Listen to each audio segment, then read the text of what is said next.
You guys, man, this is so cool. This sure beats the hell out of working. Oh my God, there's that freaky rabbit again, dude. We gotta tell you. Did you say a rabbit? Yeah. Guys, I didn't say a rabbit. It's that one right over there. You are freaking me out. I had dreams about you. Stop with the ninja rabbit thing. It's weird, man. Hey, I just want to say thank you for not sitting in the front row. Stand up, rabbit dude. Look at this ninja. Like I said yesterday, I don't do drugs, but if I did, you would be in all of them, dude. You showed up at the Playboy Mansion, they'd blow their brains out. Bunny Fred, or whatever. Don't say Playboy Mansion and blow in the same sentence, right? Hey. Sorry. Oh, good night, everybody. If they're young enough to know what I was talking about, it's okay for them to hear it, right? Hey, look at these nice folks. Hi, guys in the hallway. Nice to see you. Yeah, you don't get in. Sorry, bye. See, dude, it's because we're freaking awesome. Just kidding. It's so not. This is honest to God, you guys. We are absolutely astonished by your incredible generosity and warmth, and the fact we love you too. And the fact that you guys are here celebrating a show that's 20 years old. It's so great. Unbelievable. Tress, well, you're almost 30, right? Yes, I saw. She was very precocious as a youngster. My memories of the show are, in the beginning, are quite foggy. How do we do this, Jeffrey? What's the best way to do still that? pretty foggy, but We haven't heard from Mo yet. Oh, yeah. Very quiet. Oh, look, it's my friend the Brain, right? he's very sophisticated. Greetings, Utah.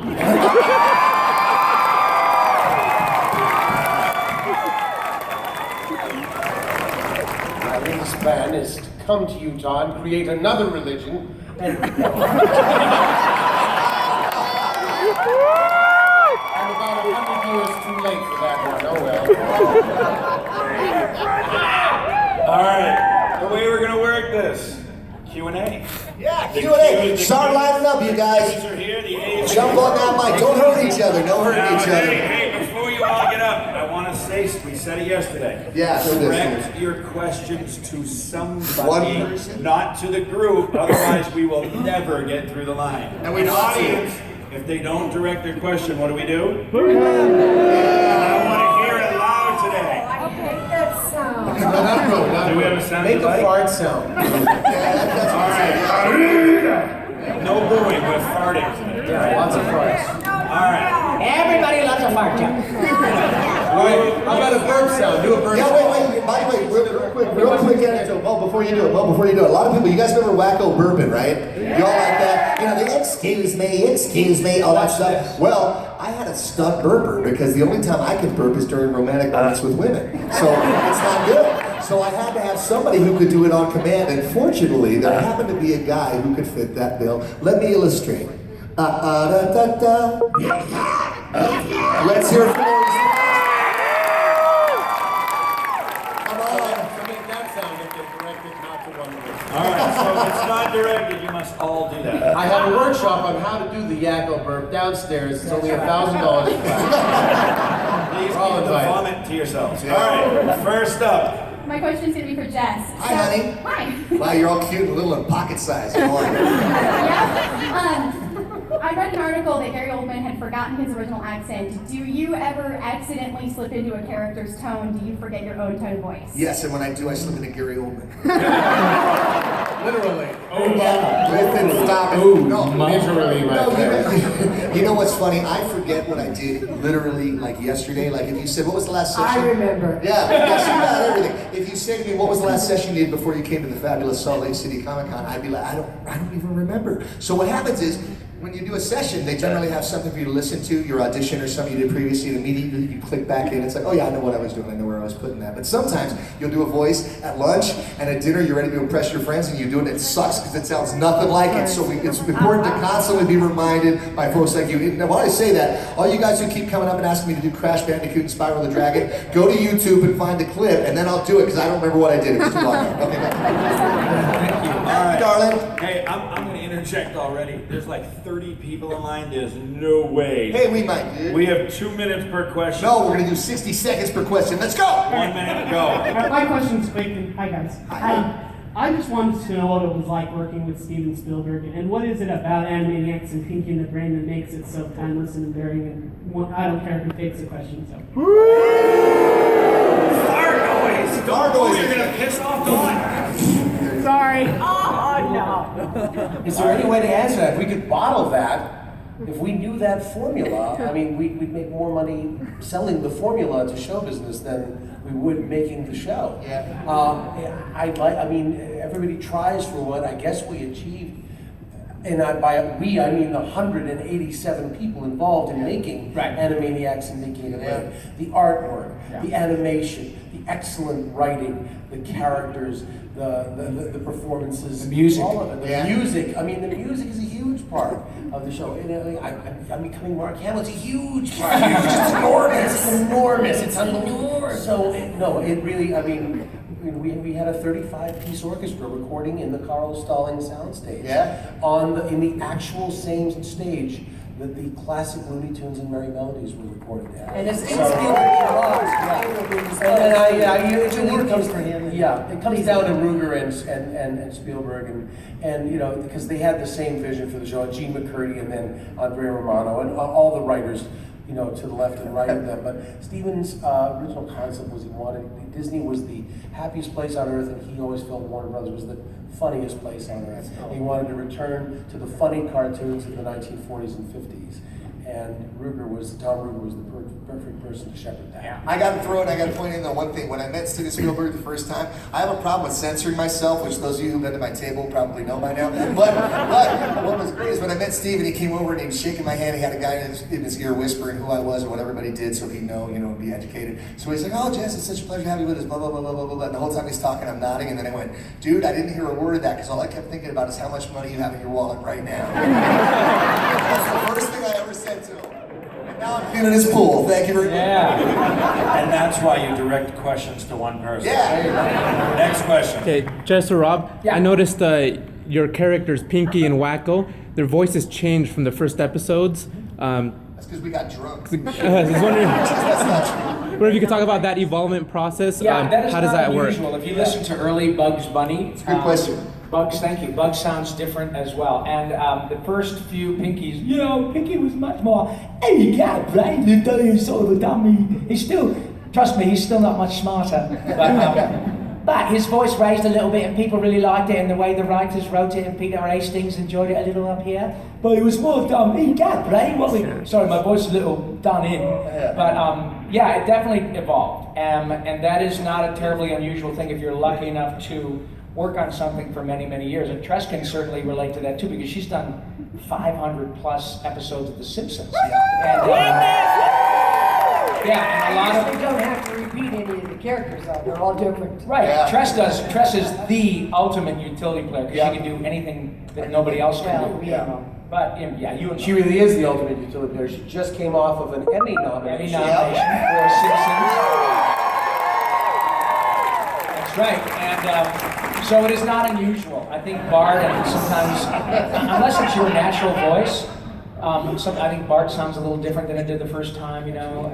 But unless it's really your natural voice, it's not unusual for things to evolve. You find the characters as you go along. I mean, and then you settle in, and then you try different things from your wheelhouse, you know. I mean, so Rain started out very flat, very Orson Wellesian, and then as we went along, Andre said, "Can you give him a little more color?" And so I brought in a little Vincent Price, and good evening and welcome to mystery, and you know that's everything. And it gave him some highs and lows. We all work and evolve our characters, you know, as we go along. Yep. Thanks for the question. Thanks, buddy. That was a good question. Hey, dude, Josh! What's happening, buddy? Good. This one's for you, Jess. Thanks, buddy. What is your favorite song to sing on Animaniacs? It's got to be Iron Man by Black Sabbath.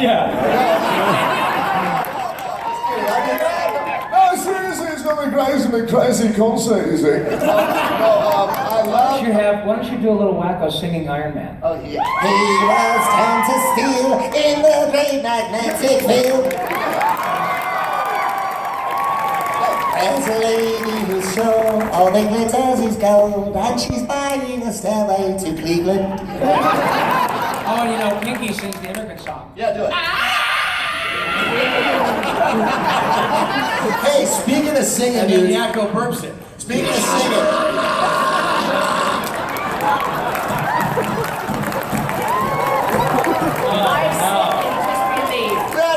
unbelievable, dude. That's the sexiest thing you've ever done in your whole life.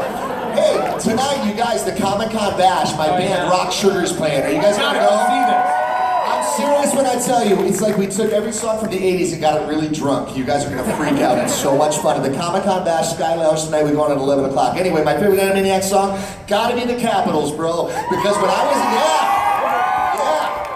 was in high school and everybody said you're going to prison, I went back 10 years later and I said, dude, I know all the Capitals and I got a Peabody Award.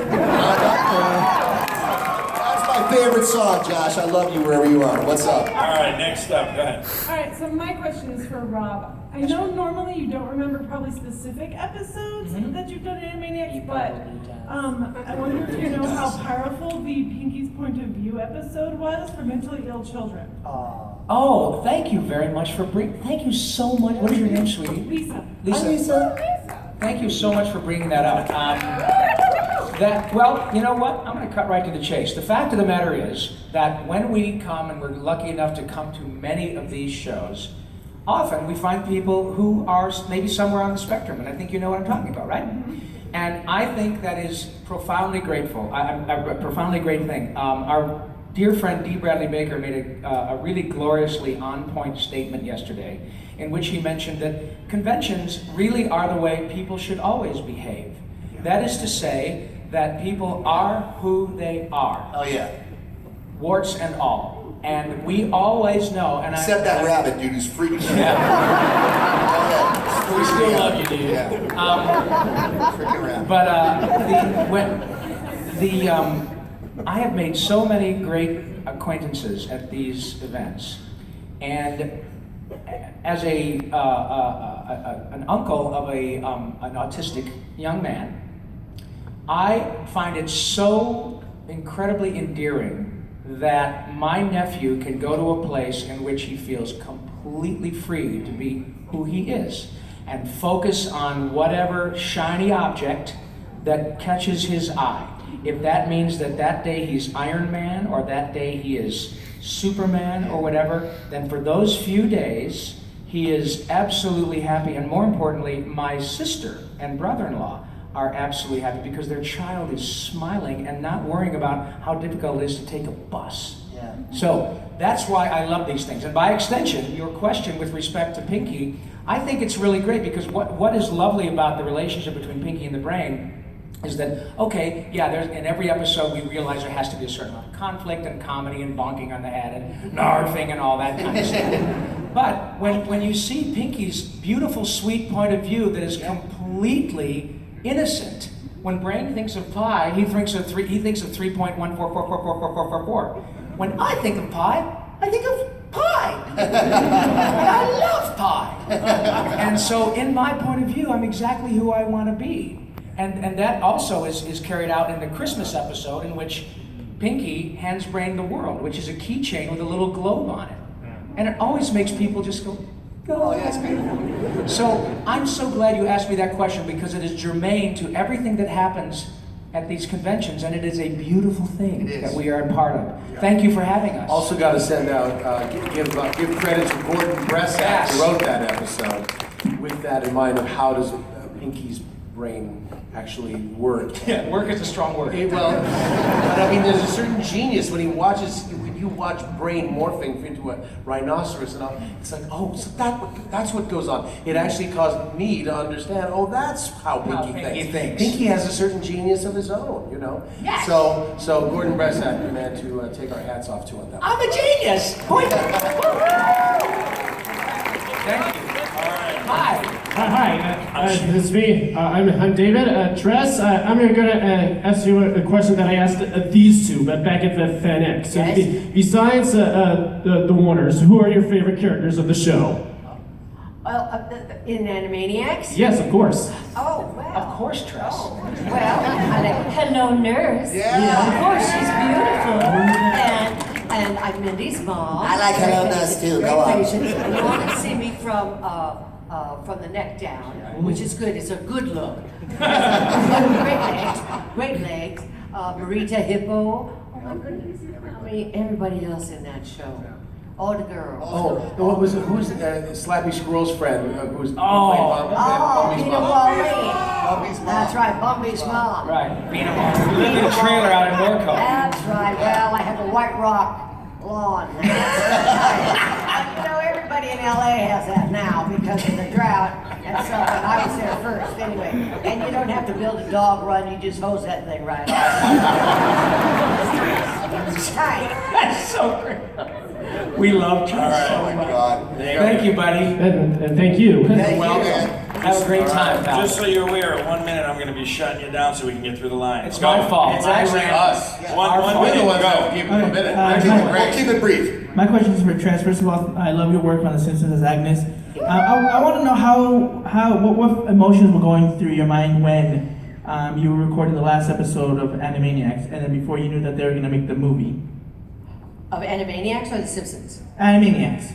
Well, we didn't know that it was over. It was a surprise. No, I don't think that we knew at that point that it was going to be over, and the movie didn't necessarily come at the end of our Animaniacs run. We just did that right smack dab in the middle. So I was still happy about it. In fact, I'm ready to go back to work on Tuesday. Yeah. If they Wouldn't that be awesome?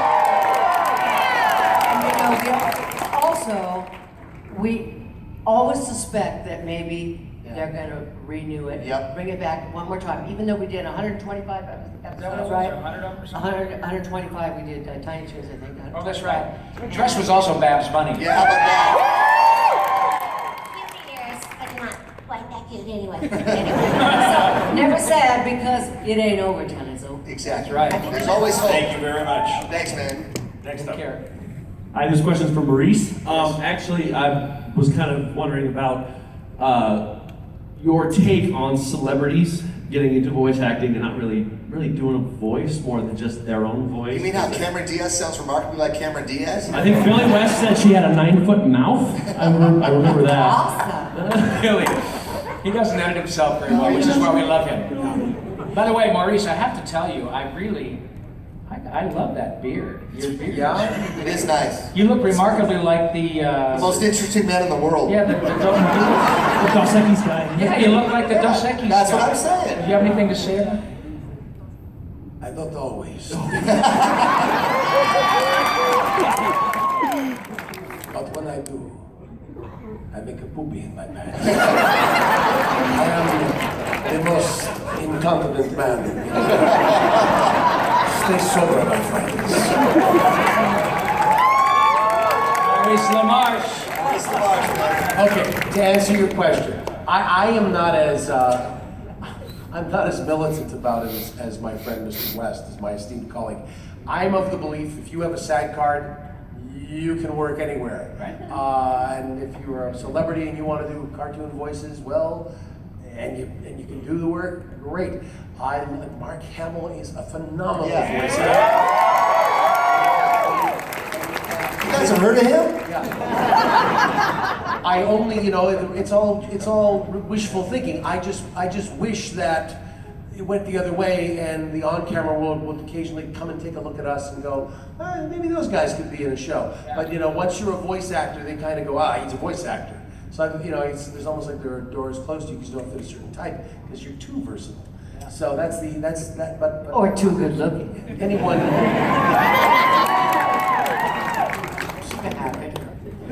So that's my short answer to that. Thank you guys. They're welcome. Thank you, buddy. Thank you very much. Hi. That's the short answer. You got 1 minute, go. For Rob, you all worked on the third best series to come out of Warner Brothers. The what now? Freakazoid. Oh yeah. Oh yeah. Why did they cancel it? Why did they cancel it? Yeah, it just disappeared. I don't know that, and that was Paul Rugg and oh my God, David Warner was on that show. Great. I don't know that cancel is the correct word. What they do is they've come to the end of their run, and I suspect that there was a deal between Mr. Spielberg and Warner Brothers, and they were contracted to do X amount of shows and X amount of series, and the obligation was fulfilled, and it is show business, and Maurice is able to quote the figures, but there is a point at which shows do not become, they may be artistically and certainly we love working and they're satisfying to the audience, but there is a point at which they become not profitable. Not profitable. No matter how good they are, Right. there's a break point at which they go, even if everybody in the world watches this show, we'll never make the money back because we've spent so much making it. Right. Especially if Charlie Sheen is involved. Yeah. I have to say, kudos to Mr. Spielberg and Mr. Ruger and Ms. McCurdy and all that great group of people because they made great art that is relevant not only 20 years later, but I would submit probably 20 years from now, and with relatively zero, not zero, but relatively small amounts of swag. There are a few Animaniacs t-shirts, a few Pinky and the Brain figurines, and a couple of video games, but nothing And like the cookie Turtles. jar. A cookie jar. Thank you, Brian. But very, but not really, a whole bunch of action figures, certainly not like Turtles or SpongeBob or anything like that. So they made them for the sake of making them. And that was a pretty remarkable thing. Yeah. It is a great show, Pinky. Thanks, man. Thank you very much. Next up, what do you got? Hello, nerd. Hello, nurse. So this is a really goofy question. What are you guys gonna do tonight? Oh, well, what is you The same thing we do every night. Go to see Rock Sugar. Yeah! And then try to take over the world. Thank you, honey. Thank you, sweetie. We know what that was aimed at. Thank you for allowing us to get through the line. Go. This is for Maurice. I would like to make a request. I'm sure we'd all like to hear the Bubba Boba Brain Ditty, please. I am a lab mouse. I escaped from my cage. Never had a job. Never earned minimum wage. But you will respect me, yes. Once my plan is unfurled, you will call me your leader. I'll be king of the world. Now. What, Brian? Look, forget you ever knew me. Forget my name. Brian, Piss off, Pinky.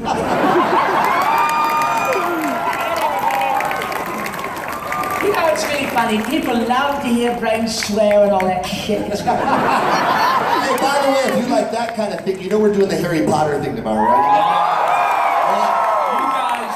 You are in for a treat. It's gonna rock, man. You peeked at the script. And even if that rabbit shows up, I'm gonna ignore him and everything, so I'll be focused and I'm gonna do some great stuff. Yeah, dude, the rabbit's got to be in the back. Yo, dude, what's up? Hey, my question's for Jess. Okay. So it seems like in the entertainment world, everyone of amateur talent like me who are looking to get into things like Is that voice Todd? acting- Huh? What's your name, Todd? Tanner. Tanner. It Okay, was I can close. see you. That's your backlit. Go ahead.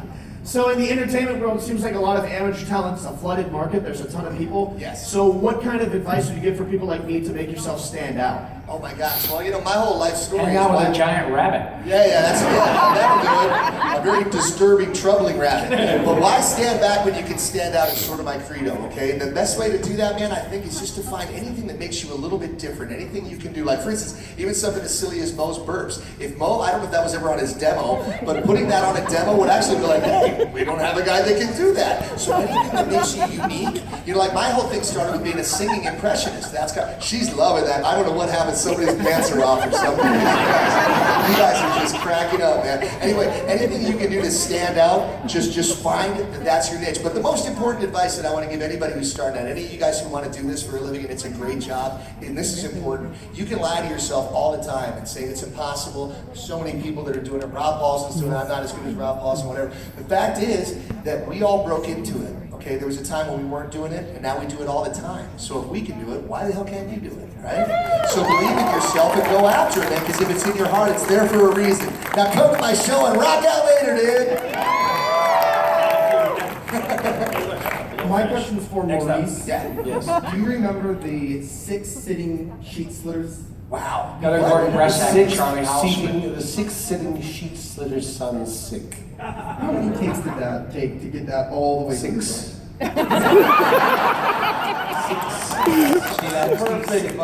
It took 66 takes of the 6 sitting sheet slitter's son's sick. The French. Yeah, it was a tough one. Oddly enough, we had Sean Moshida, the world's fastest talker, on that episode. And the guy who blew almost no takes, is sitting to my left. I blew the next most takes, and I did go into the control room and punch Gordon Bresack in the arm right after the episode. And then John Moshida, actually, I thought, because he was the fast talker, but he blew like 2 more takes than I did, so I didn't feel too bad, because he's the world record holder of the fastest talker in the world, and he blew a couple more takes than me, so I felt okay. And the episode which we're speaking of is called You Said a Mouthful. So you should watch it. You Said a Mouthful. It's very clever. Really good. Very. Yeah. Thanks, buddy. Hey, Rob. Yeah. Your wife's here. Hello, future ex-wife. She's back. Oh, you sexy beast. You are so out of my league, honey. I'm so sorry. This is why I love Comic-Con. So, Tress. Yes. Your Highness. Yeah, there you go. That's exactly how she likes to be referred to. That's right. So, I have a curious question. Yes. So, you do tons and tons of voices. Yes. So I'm curious, is there a difficulty in variation because of the lack of Adam's apple? That's Bruce Jenner. No. Come on, man. It was too easy. It's not Bruce. It's Caitlin. No, I mean, the only Adam's apple advantage I would think would be getting cut in the throat.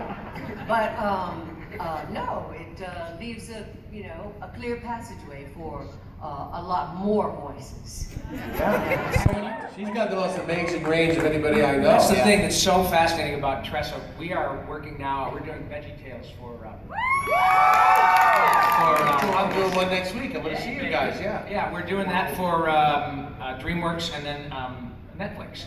But I've known Tress. I mean, she is so remarkably gifted, and she can do this tiniest little, baby voices and all that, and then Agnes Skinner and Crazy Cat Lady, and then go back and do Dot Warner, and then go back and do. I mean, it's crazy. And then it helps to be insane. No, it's a good thing. No Adam's apple and nuts. But no nuts either. Oh, good. Hey, Harry Doctor for the nuts. It's just Sorry. Good night, everybody. Good night, everybody. That's right up there with fingerprints. What? Fingerprints. I don't think so. Thank you, sweetie. Thank you, gorgeous. Yeah, you can keep standing up if you want. So Sorry. you know we've got about maybe 6 or 7. Come on, we're gonna rock through these. We'll Just so you know. do our best. All right, quick one.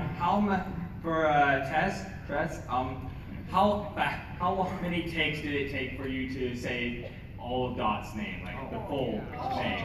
How long does it take? No, how many takes did it take for you to say it all, or how many tries? Well, I don't know. I don't know if it took me that many. She's had lessons. I wrote it down. See, that's the beauty of being a voice actor. Yeah, we have it in front of us. You read it. Yeah. And that's also something that I would recommend to any other people considering a voice acting career, and that is read. Yeah. Because the better reader you are, of course, the more information you have, and the faster you can find your lines in the script, and the others aren't really important. BS, my line, BS. That's what we all do. And you could read, I always found that at the video store, you could get through the titles faster and get to the good ones real quick. But, what was the question? Short attention span. What was written down?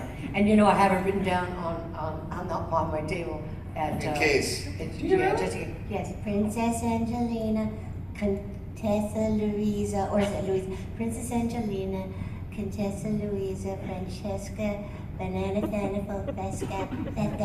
Yeah. I think maybe I skipped one. Was that not in there? Banana Thanical, Vesca? Fulvesca or Fulfesca?